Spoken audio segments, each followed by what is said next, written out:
Good evening, everyone. So today's topic is recurrent stye and recurrent chalazion.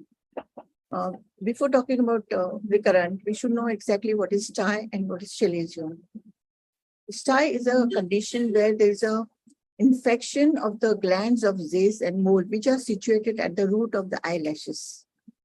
And it has got a pus in it, and it is quite painful, and there is a redness also, and it's localized.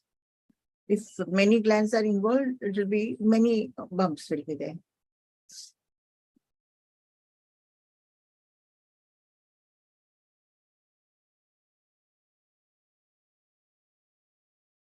Here we are talking about chalazion. Chalazion is a type of a granulomatous inflammation of the meibomian glands. And why it happens? Because the ducts are getting blocked. Maybe because of some inflammation or some dust particles or any cosmetic also. Only we should know what is the difference between stye and chalazion. Stye is the infection, and here chalazion is the inflammation. So there is in stye, there is you can see pus pointing. In case of chalazion, there is no pus pointing. In stye, there is a redness, pain, and skin also becomes red overlying the infection. In chalazion, the skin overlying is normal. There is no pain and no redness of the skin also. Now, what are the causes of recurrence? We are going to talk about recurrence of stye and recurrence of chalazion. In case of chalazion, usually, even in case of refractive error also it can happen because there is squeezing of the lid margin. When the patient cannot see well, they squeeze the lid margin and see. In case of chronic conjunctivitis also, because of the discharge, it can. Touching of the eyes off and on. Then in case of contact lenses, when it's not, usually non-hygienic type of using the contact lenses. In case of allergies, makeup, especially kajal or eyeliner, which are put on the lid margin, also can lead to blockage.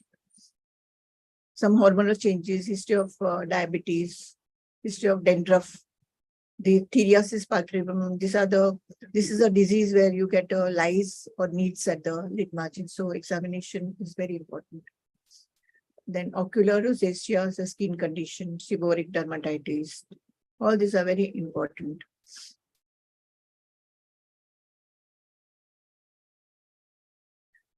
In rare cases, usually if the stye is at the outer margin of the lid, usually patient can get periorbital cellulitis. And if especially chalazion type of picture where the swelling remains for a longer time, or there's lots of vessels, it is very firm to hard. So you have to think of sebaceous gland carcinoma. And investigation is very important, blood sugar, CBC. See, all this condition because the immunity is less, and because of that, the patient is getting recurrent. So for increasing the immunity, answer is homeopathy.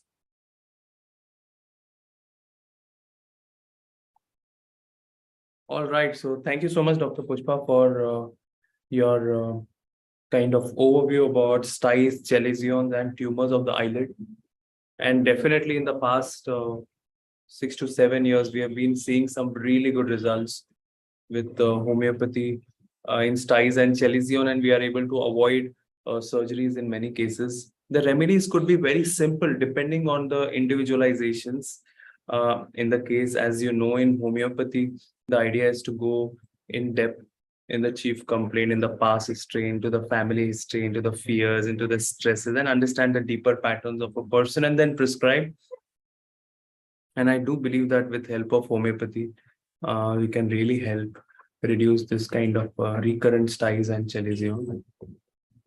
Along with this, we have to also work on the person's overall state of mind and mood, because somewhere before the disease, it is the person's kind of state of mind that somewhere has a connection with body. So mind-body connection is very strongly something that we have seen. The root cause is something that we need to look at. So that's what I want to tell you.